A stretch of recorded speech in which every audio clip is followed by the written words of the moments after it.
Hey guys! Welcome back to my channel. It's me Purni. ఈరోజు మనం ఇంట్లో చాలా సులభంగా మరియు రుచిగా ఉండే రవ్వ వడియాలు ఎలా పట్టుకోవాలో చూద్దాం. ముందుగా రవ్వ సిద్ధం చేసుకోవాలి. దానికోసం బియ్యం బాగా కడిగి తడి లేకుండా ఆరబెట్టుకోవాలి. బియ్యం పూర్తిగా ఆరిపోయిన తర్వాత తిరగలి ఉన్నవాళ్ళు తిరగలిలో సన్నగా రవ్వ ఇసురుకోవచ్చు. తిరగలి లేని వాళ్ళు గిన్నెలో కూడా రవ్వ పట్టించుకోవచ్చు. ఇలా తయారైన రవ్వని కొంచెం సేపు ఆరబెట్టి పూర్తిగా చల్లారిన తర్వాత డబ్బాలో పోసి నిల్వ చేసుకోవచ్చు. ఇలా ముందుగా రవ్వ రెడీగా ఉంటే ఎప్పుడైనా వడియాలు పట్టుకోవడం సులభంగా ఉంటుంది.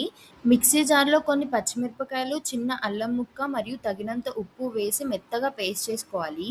ఈ పేస్ట్ వల్ల వడియాలకు మంచి రుచి మరియు సువాసన వస్తుంది. పచ్చిమిరపకాయలు కారాన్ని ఇస్తే అల్లం ఒక ప్రత్యేకమైన ఫ్లేవర్‌ని ఇస్తుంది. కాబట్టి అల్లాన్ని తప్పకుండా యాడ్ చేసుకోండి. పేస్ట్‌ని మరీ గట్టిగా కాకుండా, మరీ పల్చగా కాకుండా మెత్తగా పట్టుకోవాలి. అప్పుడే అది ఎసరులో బాగా కలిసి వడియాలకు సమానంగా రుచినిస్తుంది. ఇప్పుడు కట్టెల పొయ్యి వెలిగించుకోవాలి. దాని మీద ఒక తపాలా పెట్టుకోవాలి. కట్టెల పొయ్యి మీద చేసే వంటలకు వచ్చే రుచి మరియు సువాసన వేరే ఉంటుంది. అదిగా మంట అంటుకుంటూ ఉండడం వల్ల ఎసరు కూడా బాగా మరుగుతుంది. కాబట్టి కట్టెల పొయ్యి వాడడం బెస్ట్. మీ దగ్గర లేకపోతే మాత్రం స్టవ్ మీదే చేసుకోవచ్చు. ఇంకా వడియాల కోసం ఎసరు సిద్ధం చేసుకుందాం. ఒక గ్లాసు రవ్వ వడియాలు పట్టాలంటే దాదాపు 8-9 గ్లాసుల నీళ్లు తీసుకోవాలి. నేనిక్కడ 9 గ్లాసుల నీళ్ళు తీసుకుంటున్నాను. ఇప్పుడు మరుగుతున్న నీళ్ళల్లో ఒక అర గ్లాసుడు సగ్గుబియ్యం పోసుకోండి. సగ్గుబియ్యం వేయడం వల్ల వడియాలకు మంచి టెక్స్చర్ వస్తుంది.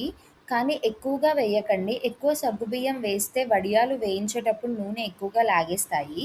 కాబట్టి కొంచెం మాత్రమే వేయడం మంచిది. ఇప్పుడు కొంచెం జీలకర్ర యాడ్ చేసుకోండి. తర్వాత సన్నగా తరిగిన కరివేపాకు కూడా వేసుకోవాలి. ముందుగా సిద్ధం చేసుకున్న పచ్చిమిరపకాయ, అల్లం పేస్ట్ కూడా వేసేసుకోండి. ఇవన్నీ బాగా కలిసేలా కలుపుకొని మూత పెట్టి సగ్గుబియ్యం పూర్తిగా ఉడికేలా చూడాలి. సగ్గుబియ్యం ఉడికిన తర్వాత మరుగుతున్న ఎసరులో రవ్వ కలుపుకునే ప్రాసెస్ మొదలవుతుంది.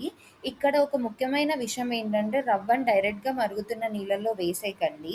ముందుగా అదే గ్లాస్‌తో ఒక గ్లాస్ రవ్వ తీసుకొని 2 గ్లాసుల నీళ్లు యాడ్ చేసి ఉండలు లేకుండా బాగా కలుపుకోవాలి. రవ్వ పూర్తిగా కలిసిన తర్వాత మరుగుతున్న ఎసరులో నెమ్మదిగా పోస్తూ మరో చేత్తో మంచిగా కలుపుకోవాలి. ఒక్కసారి మొత్తం పోసేయకండి. నెమ్మదిగా పోస్తూ కలుపుకోవాలి.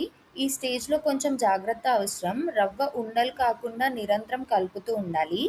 ఉండలు కట్టిన తర్వాత వడియాలు సరిగ్గా రావు. కాబట్టి ఈ ప్రాసెస్‌ని కొంచెం ఓపికగా చేసుకోవాలి.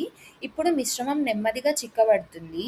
చూడటానికి గంజిలాగా కనిపిస్తుంది. రవ్వ బాగా ఉడికి మిశ్రమం చిక్కబడిన తర్వాత స్టవ్ ఆఫ్ చేసుకోండి. మరీ ఎక్కువగా ఉడికించకండి. లేదంటే మిశ్రమం గట్టిగా అయిపోతుంది మరియు వడియాలు పట్టడం చాలా కష్టమవుతుంది. ఇప్పుడు కాటన్ క్లాత్ మీద లేదంటే శుభ్రమైన కవర్ మీద వడియాలు పట్టుకోవాలి. వడియాల్ని పల్చగా పట్టుకోవాలి. చాలామంది ఎక్కువ మిశ్రమం తీసుకొని ముద్దలు ముద్దలుగా పెట్టేస్తారు. అలా పెడితే వడియాలు సరిగ్గా రావు. వేయించిన తర్వాత కూడా క్రిస్పీగా రావు.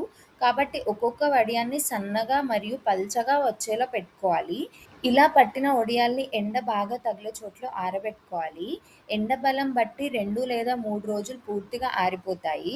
పూర్తిగా ఆరిపోయిన తర్వాత డబ్బాలో నిల్వ చేసుకోవచ్చు. అవసరమైనప్పుడు నూనెలో వేయించుకొని వేడివేడిగా సర్వ్ చేసుకోవాలి. ఈ రవ్వ వడియాలు అన్నం, పప్పు, సాంబార్, రసంతో చాలా బావుంటాయి. చిన్నపిల్లల నుండి పెద్దవాళ్ళ వరకు అందరికీ నచ్చే రుచికరమైన వడియాలు. అంతే అండి, మన రవ్వ వడియాలు రెడీ. మీకు ఈ రవ్వ వడియాల రెసిపీ నచ్చితే వీడియోని తప్పకుండా లైక్ చేయండి. ఈ రెసిపీని మీరు ఇంట్లో ట్రై చేసి ఎలా వచ్చిందో కామెంట్ కూడా చేయండి. మరిన్ని ఇలాంటి వీడియోస్ కోసం సబ్స్క్రైబ్ చేసుకోండి ఫ్రెండ్స్.